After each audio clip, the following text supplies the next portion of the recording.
শ্রাবণ ঘুমিয়েছে আজ, আমি নেই, নাকি নক্ষত্রেরা মরে গেছে ভীষণ আন্দোলিত করে আমাকে।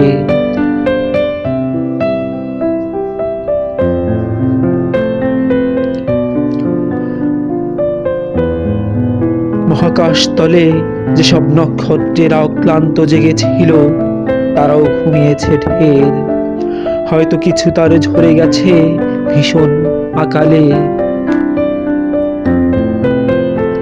হে আপন আলোয় উদ্ভাসিত নক্ষত্র আমার, তুমি অজেয়, তুমি দীর্ঘজীবী, অমরত্ব তোমাকে ছুঁয়ে ছুঁয়ে যায়। জানি আমার ক্ষণ জন্মই আমাদের বিচ্ছেদ ডেকে আনে, ক্রমশ দূরত্ব বাড়ে আমাদের।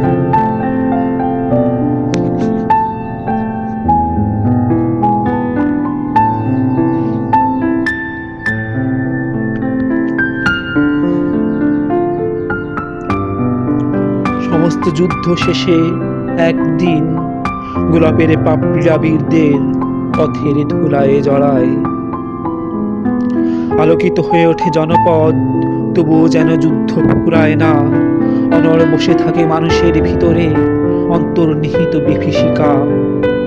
পথ বিপথের গতিধারায় পথিক লক্ষ্য অভিষ্ট হয় কিংবা পৌঁছায়।